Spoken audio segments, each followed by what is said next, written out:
మహిళా దినోత్సవం వేళ సభ్య సమాజం తలదించుకునే ఘటన వెలుగు చూస్తుంది. రోడ్డుపై నడుచుకుంటూ వెళుతున్న మహిళపై ఇద్దరు వ్యక్తులు అత్యాచారానికి పాల్పడ్డారు. ఈ సంఘటన అన్నమయ్య జిల్లాలో చోటు చేసుకుంది. నిమ్మనపల్లి మండలానికి చెందిన ఓ మహిళ పాలు పోసేందుకు గ్రామ శివారులో పాలు డిపోకి వెళ్లింది. తిరిగి వస్తుండగా రోడ్డుపై రెక్కి పెట్టిన నాగేంద్ర, సురేంద్ర ఆమెపై దాడికి దిగారు. చెట్ల పొదల్లోకి లాక్కెళ్లి ఒకరి తర్వాత మరొకరు అఘాయిత్యానికి పాల్పడినట్టుగా ఎస్ఐ తిప్పేస్వామి తెలిపారు. ఎవరికైనా చెబితే తనతో పాటు తన వాళ్లను కూడా చంపేస్తామని బెదిరించినట్టుగా పేర్కొన్నారు. బాధితురాలి ఫిర్యాదుతో పోలీసులు కేసు నమోదు చేశారు. పూర్తి వివరాలు ఇచ్చేందుకు మా కరెస్పాండెంట్ రవివర్మ జరుగుతున్నారు. రవివర్మ, చాలా విచారకరం. అసలు ఏం చెప్తున్నారు పోలీసులు? వాళ్ళ ఆచూకీ తెలిసిందా? వాళ్ళని అదుపులోకి తీసుకున్నారా?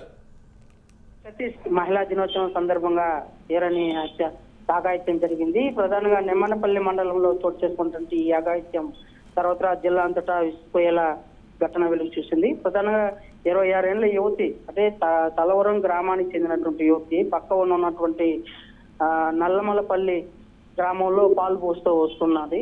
రెగ్యులర్ గా పాల వ్యాపారం చేస్తూ వస్తున్నారు. ఈ నేపథ్యంలోనే గత శుక్రవారం, అంటే 2 రోజుల క్రితం పాలు పోసేసి వస్తున్న క్రమంలోనే ఆమె మీద కన్నేసినటువంటి సురేంద్ర, నరేంద్ర అనే యువకులు గతంలో కూడా ఆమెని వేధించారని చెప్పి సంఘటనలు అయితే ఉన్నాయి. అయితే తన భర్తకి చెప్పడంతో భర్త అయితే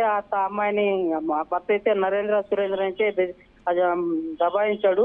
ఇలాంటి ఘటనలు పాల్పడితే పోలీసులు చెప్తామని చెప్పేసి హెచ్చరించారు. అయితే దీన్ని ఆసరాగా చేస్తున్నటువంటి కక్ష పెంచుకున్నటువంటి నరేంద్ర, సురేంద్ర అనే యువకులు దాదాపు ముందు పథకం ప్రకారం మాట వేసి, అంటే పక్కన ఉన్నటువంటి నల్లమల పల్లెలో పాలు పోసేసి వస్తుండగా ఒక్కసారిగా ఆమె మీద దాడి చేసి ఆమెను పొదలోకి తీసుకెళ్లి అత్యాచారం చేశారు. అయితే ఈ విషయం బయట చెప్పినట్లయితే నీ భర్తను కూడా చంపేస్తామని చెప్పేసి వాళ్ళిద్దరూ పురమాయించారు. దానికి భయపడి ఆమె భర్తను కూడా చంపేస్తానని హెచ్చరించడంతో భయపడి నమ్ముకున్నారు. అయితే ఈ విషయం ఈ నోట ఆ నోట పడి పోలీసులకు అయితే తెలిసింది. పోలీసులు ఎస్ఐ తిప్పేస్వామి నిన్న, అంటే శుక్రవారం నిన్న గ్రామంలోకి వెళ్లి మొత్తం విచారించారు. ఆ ఫ్యామిలీని ప్రధానంగా ఆ అమ్మాయిని పిలిపించి విచారించారు. ఏం జరిగింది, ఏమి వాస్తవంగా చెప్పండి అని చెప్తే ఘటన జరిగిన సంఘటన వివరాలన్నీ కూడా చెప్పడంతో వాళ్ళ మీద కేసు నమోదు చేశారు.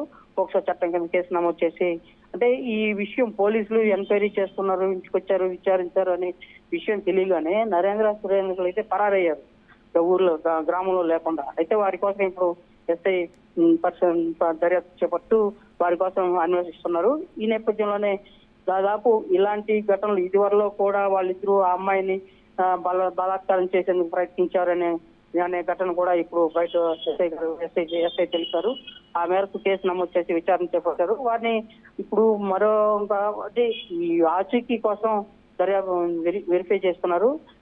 వెంటనే సమాచారం అందిన వెంటనే తాము అదుపులోకి తీసుకుంటాము, అరెస్ట్ చేస్తామని చెప్పేసి చెప్పారు. విలేజ్ లకి వచ్చినటువంటి నరేంద్ర, సురేంద్ర విలేజర్లకు విలేజర్లు గ్రామస్తులకు తెలిసిన వెంటనే సమాచారం ఇవ్వాలని చెప్పేసి పోలీసు తిప్పేస్వామి అయితే పురమాయించారు. ఆ మేరకు కేసు నమోదు చేసి అయితే విచారణ అయితే చేపడుతున్నారు. Satish, right, thank you Ravi Varma.